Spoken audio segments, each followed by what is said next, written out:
क्योंकि हमारा परिवार बहुत संपन्न परिवार था। उस समय हमारे पास 50,000 रुपया कैश और 5 किलो सोना था। हमारे पिताजी के एक मित्र थे सैयद, उन्होंने कहा जी आप लोग हमारे घर में आ जाइए, आपको मेरे घर में आओगे तो आपके ऊपर अटैक नहीं होगा। हम लोग उनके घर चले गए। फिर लोगों को कैंप ले जाने के लिए मिलिट्री ने आना शुरू कर दिया। मिलिट्री जब आई तो किसी ने हमारे पिताजी से कहा कि आपसे ये पैसे भी छीन लेंगे और आपका सोना भी ले जाएंगे। तो उन्होंने अपने मित्र के पास सारा पैसा और सोना रख दिया। 24 सितंबर सुबह 10 बजे अटैक शुरू हुआ। सबसे पहले तो उन्होंने पैसे छीने, जो कुछ है दे दो, हम मारेंगे नहीं। उसके बाद में यंग लड़कियां निकालनी शुरू कर दी। 300-400 लड़की, 4000 पूरी ट्रेन में पैसेंजर थे।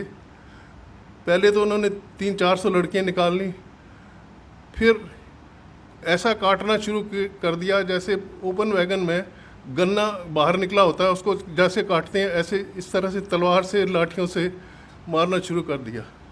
मेरे परिवार के 14 मेंबर्स थे, 11 मेंबर्स को मेरे सामने मारा गया। वो पूरी ट्रेन दिल्ली लाई गई।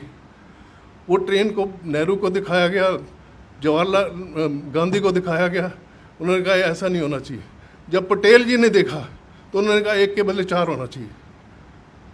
3 ट्रेन कटने के बाद में पाकिस्तान ने हाथ खड़े कर दिए। ये पोजीशन थी।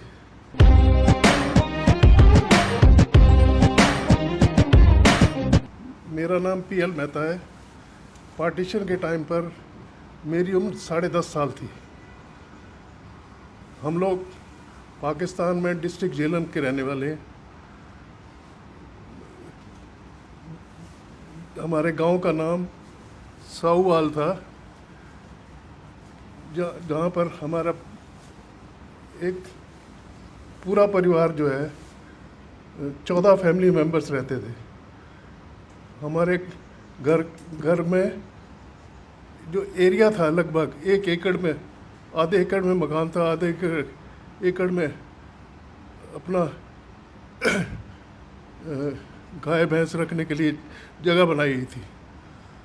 पार्टीशन होने के बाद में मुझे नहीं पता था कि पार्टीशन में क्या होता है। जब वहाँ पर जुलूस निकला तो मैं भी उनके साथ हो लिया। वो पाकिस्तान जिंदाबाद के नारे लगाते रहे, मैंने भी लगाने शुरू कर दिए। मुझे मालूम नहीं था कि पार्टीशन होता क्या है। लेकिन कुछ समय बाद हमारे पिताजी के मित्र आए। उन्होंने कहा कि जी आप लोगों के ऊपर अटैक हो जाएगा, आसपास के गांव वाले जो है आपसे पैसा भी लूट ले जाएंगे और आपको मार भी देंगे। क्योंकि हमारा परिवार बहुत संपन्न परिवार था। उस समय हमारे पास 50,000 रुपया कैश और 5 किलो सोना था। हमारे पिताजी के एक मित्र थे सैयद, उन्होंने कहा जी आप लोग हमारे घर में आ जाइए, आपको मेरे घर में आओगे तो आपके ऊपर अटैक नहीं होगा। हम लोग उनके घर चले गए। फिर लोगों को कैंप ले जाने के लिए मिलिट्री ने आना शुरू कर दिया। मिलिट्री जब आई तो किसी ने हमारे पिताजी से कहा कि आपसे ये पैसे भी छीन लेंगे और आपका सोना भी ले जाएंगे। तो उन्होंने अपने मित्र के पास सारा पैसा और सोना रख दिया कि आप अगले दिन कैंप में हमें दे जाना, जो 12-14 किलोमीटर था वहाँ से। जब पिताजी कैंप में पहुँचे पूरे परिवार के साथ में, तो उन्होंने कहा ये आपके पैसा आपको मिलेगा नहीं, बिल्कुल एक पैसा नहीं आपको मिलेगा।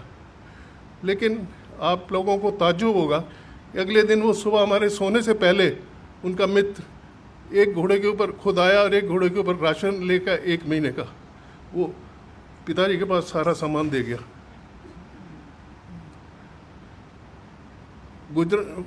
पिंडारन खान में जो कैंप लगा था वहाँ से 3 गाड़ियाँ चली थी।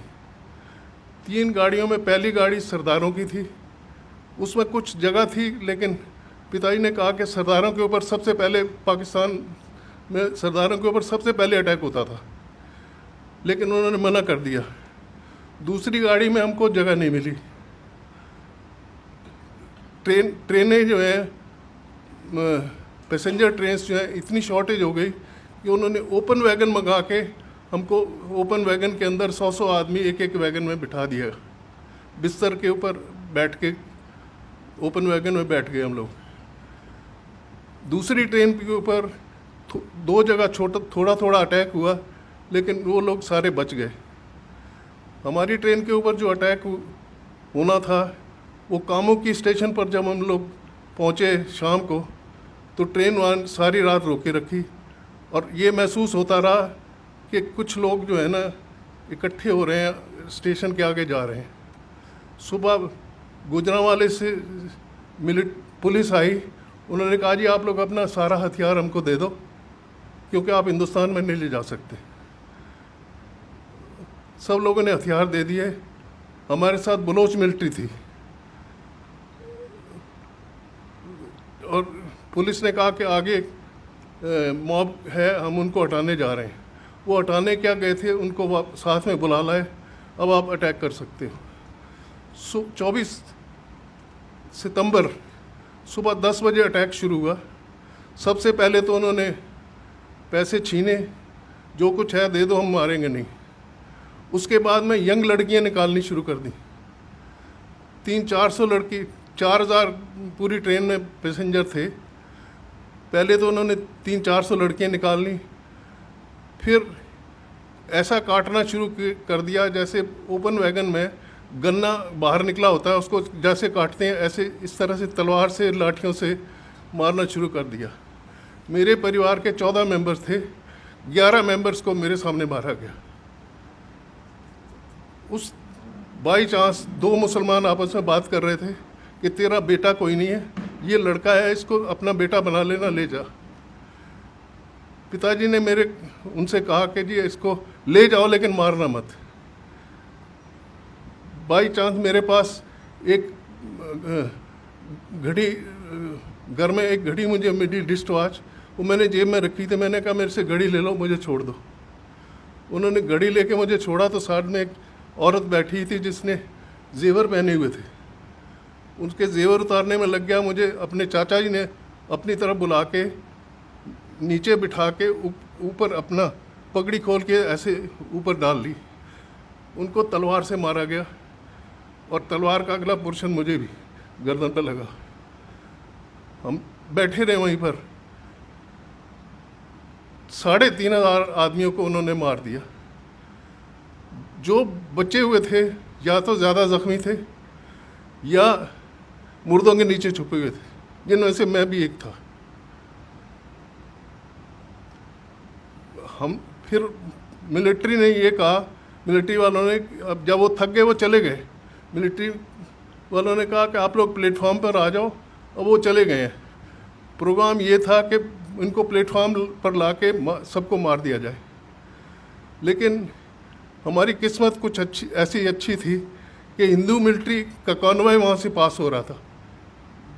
मेन रोड जो थी स्टेशन के साथ में लगी, अटैच थी। कामुकी स्टेशन जो है बिल्कुल जीटी रोड के ऊपर था। स्टेशन के ऊपर पुलिस मिलिट्री, हमारी हिंदू मिलिट्री आ गई। उन्होंने जो हमारे साथ बलोच मिलिट्री थी, बलोच मिलिट्री ये काम ये करती थी कि जो यंग लड़का निकल के भागता था वो बलोच मिलिट्री गोली मार देती थी।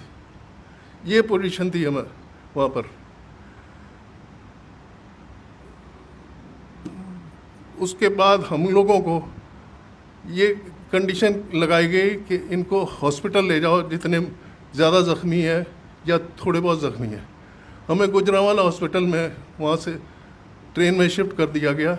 डेड बॉडीज़ की जो ट्रेन थी उसके ऊपर लिखा गया तोहफे to Hindustan to Mahatma Gandhi and Jawaharlal Nehru.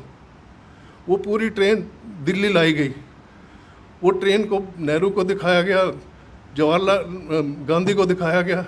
उन्होंने कहा ऐसा नहीं होना चाहिए। जब पटेल जी ने देखा तो उन्होंने कहा एक के बदले 4 होना चाहिए। 3 ट्रेन कटने के बाद में पाकिस्तान ने हाथ खड़े कर दिए। ये पोजीशन थी। हॉस्पिटल में हमारी हालत ये थी कि 5-6 वहाँ पर लोअर स्टाफ जो था वो हिंदू था, बाकी डॉक्टर सारे मुसलमान थे। जो ज़्यादा ज़ख्मी थे उनको इंजेक्शन दे के मारना शुरू कर दिया। हिंदू कंपाउंडरों ने सबसे आके कहा कि इनसे ना इंजेक्शन लगवाना ना दवाई लेना, हम ये अभी थोड़ी देर में चले जाएंगे, हम आपको सब ट्रीटमेंट हम करेंगे। हॉस्पिटल में उन बेचारों ने पूरी रात हमारी सेवा करी, सबकी पट्टियाँ करी। मेरे पास जो कमीज़ थी, मेरे चाचा जी को जब तलवार से मारा तो खून से पूरी भर गई थी, वो मैंने कमीज़ उतार के फेंक दी। एक दिन मैं बगैर कमीज़ के रहा। हॉस्पिटल के हिंदू स्टाफ ने मुझे एक छोटी सी कमीज़ ला के दी जो मैंने पहनी। बाई चांस 2 दिन के बाद में जब हमें हिंदुस्तान शिफ्ट करना था तो फ्लड आ गए, रोड्स ब्रीच हो गई। 15 दिन हमको हॉस्पिटल में रहना पड़ा। हॉस्पिटल में हमको 1 रोटी सुबह और 1 रोटी शाम को मिलती थी, जिसके ऊपर दाल डाल के थोड़ी सी दे देते थे। लेकिन हमारी किस्मत थोड़ी सी ऐसी अच्छी थी कि 3-4 दिन के बाद में आरएसएस वालों को पता चला कि यहाँ पर ज़ख्मी आदमी आए हुए हैं। वो गोलियां चलते हुए, गोलियों के बीच में चलते हुए वो लोग हम लोगों के लिए कपड़े लेके आए, खाना लेके आए, और एक मुसलमान औरत जो है वो भी खाना बना के लाती थी। हम लोग कहते थे कि इसमें जहर होगा, ये हम नहीं लेंगे। इस वजह से 15 दिन रहने के बाद में फिर हमको ट्रकों में अमृतसर शिफ्ट किया गया। अमृतसर से हमारे मौसा जी जो थे उस समय एसपी पुलिस थे अम्बाला के, हम लोग वहाँ आए। हम लोग जो है मेहता जो फैमिलीज़ हैं, हम लोग मियाल ब्राह्मण हैं। हमारे जितने पाकिस्तान में जितने हमारे परिवार थे, या तो मिलिट्री में थे या पुलिस में थे या खेती करते थे। आर्मी में हमारे पार्टीशन के बाद में भी हमारे डिस्ट्रिक्ट के 4 आर्मी जनरल्स रिटायर हुए हैं। उनमें से और 2 गवर्नर चंडीगढ़ के जो थे वो भी मेहता फैमिली से हैं। एक मिज़ोरम के लेफ्टिनेंट गवर्नर भी छिबर रहे हैं। पार्टीशन के बाद में हम लोग सारे हिंदुस्तान में बिखर गए। कुछ लोग व्यापार करने लगे, कुछ नौकरी करने लगे, लेकिन हम लोगों ने हार नहीं मानी।